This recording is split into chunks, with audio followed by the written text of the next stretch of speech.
Hello दोस्तों, नमस्कार। स्वागत है आप सभी का एजुकेशन मंत्रा में। दोस्तों, बात करेंगे 69,000 शिक्षक भर्ती अपडेट्स के बारे में। 36,590 स्कूल आवंटन आदेश, मेरिट प्रभावित संशोधन पर फैसले इत्यादि पर चर्चा होगी। वीडियो को लाइक एंड शेयर कर दें और चैनल पर नए हैं तो सब्सक्राइब करके बेल आइकन को भी प्रेस कर दें।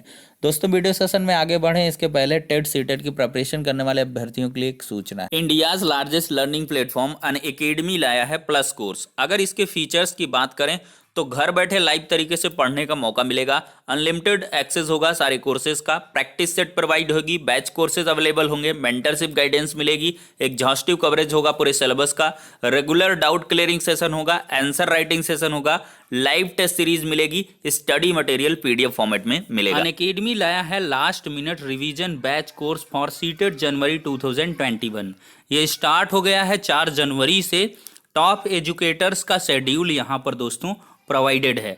वहीं पर दूसरी तरफ बात करें तो comprehensive batch course on CTET January 2021 English medium में स्टार्ट हो गया है 5 जनवरी से, और यहाँ पर जो एजुकेटर्स हैं इनका शेड्यूल दे दिया गया है। यूज करिए हमारे रेफरल कोड EM टेट को किसी भी फ्री लाइव टेस्ट सीरीज के लिए, क्लासेस के लिए और क्विजेस के लिए, और साथ ही साथ पाइए किसी भी कोर्स में सब्सक्रिप्शन करने पर 10% का इंस्टेंट डिस्काउंट। अगर दोस्तों बात करें टेट प्लस सब्सक्रिप्शन कोर्सेज की तो यहाँ पर आपको 1 month, 3 month, 6 month, 12 month, 24 month के सब्सक्रिप्शन मिलते हैं। प्राइसेज यहाँ पर दे दी गई हैं। ज़्यादा जानकारी के लिए डिस्क्रिप्शन बॉक्स को चेकआउट कर सकते हैं। हर एक लिंक डिटेल्ड तरीके से प्रोवाइड कर दी गई है। दोस्तों, 69,000 शिक्षक भर्ती प्रक्रिया के अंतर्गत 36,590 शिक्षक जो है उनका स्कूल आवंटन एक बड़ा मुद्दा है।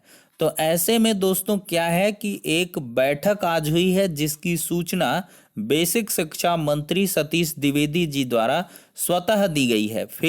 जो फेसबुक पेज है उसके माध्यम से, ट्वीट के माध्यम से, विभिन्न सोशल मीडिया के जो हैंडल्स हैं उनके माध्यम से इनके द्वारा सूचना अवगत कराई गई है। तो देखते हैं दोस्तों क्या कुछ सूचना है।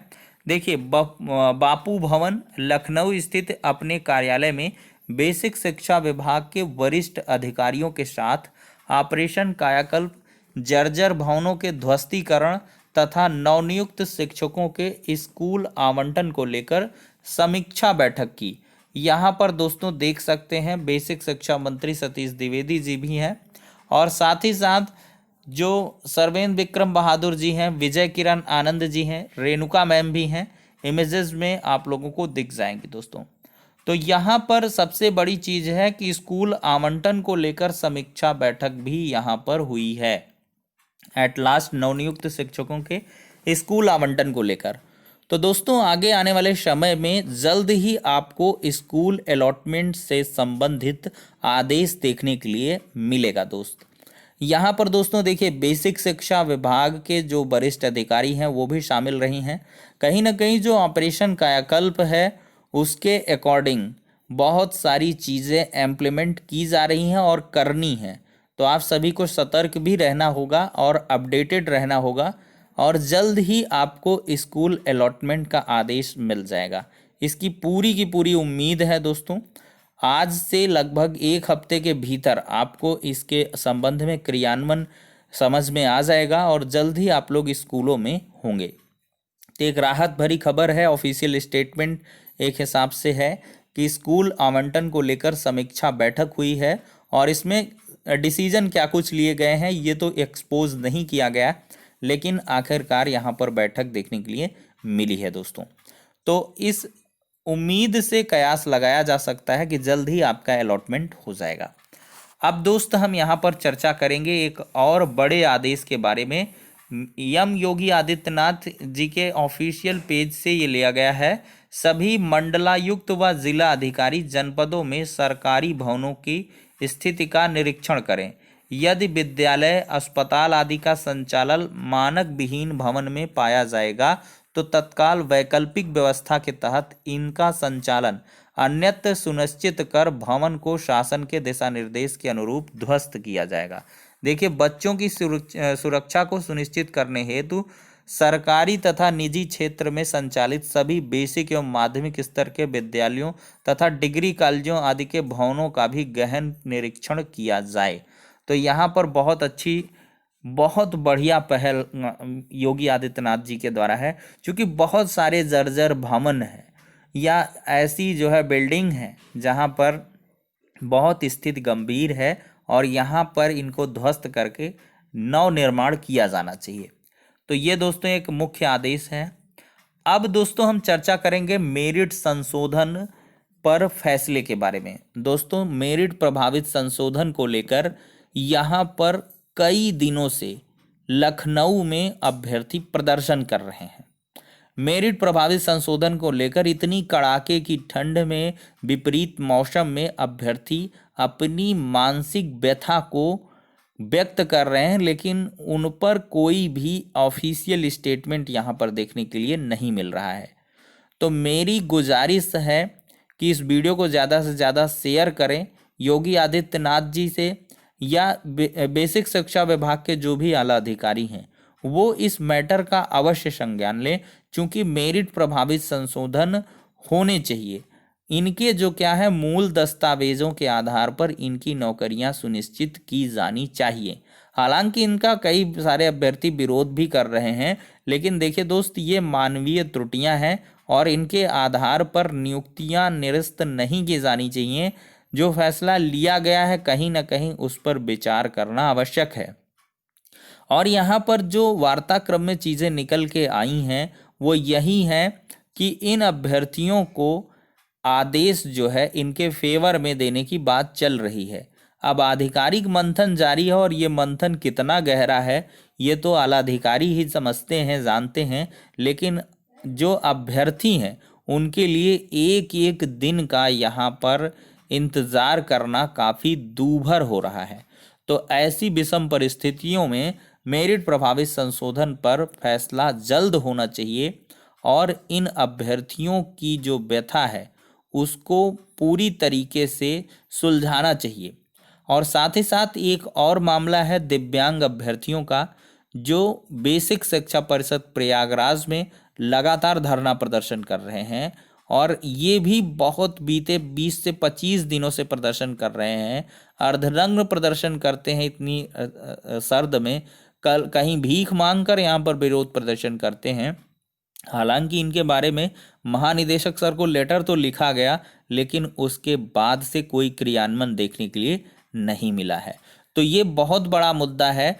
बची हुई सीटों पर आखिरकार जो उसमें योग्य है, एलिजिबल है, उसको नियुक्ति मिलना चाहिए। और साथ ही साथ सबसे गहन मुद्दा है बची हुई सीटों पर थर्ड राउंड काउंसलिंग का। दोस्तों यहाँ पर यह है कि तीसरी काउंसलिंग भी करवा देनी चाहिए, लेकिन 69,000 शिक्षक भर्ती में जब से ये भर्ती प्रक्रिया योगी आदित्यनाथ जी के नियुक्ति पत्र वितरण से एक प्रकार से संपन्न हुई है, तो इसमें क्या क्या कुछ मतलब कह लें गहराई से कुछ भी देखने के लिए नहीं मिल रहा है। हालांकि यहाँ पर बेसिक शिक्षा मंत्री जी का स्टेटमेंट आया था कि स्कूल अलॉटमेंट के बाद रिक्तियों की स्थितियाँ जो हैं उस स्पष्ट होंगी और तभी ये कुछ होगा और टेंशन लेने की आवश्यकता नहीं है। लेकिन यहाँ पर कई सारे ज्ञापन भी दिए गए, कई बार मंत्रियों ने भी, विधायकों ने भी यहाँ पर वार्ता भी की है, उनसे सकारात्मक निष्कर्ष निकले हैं।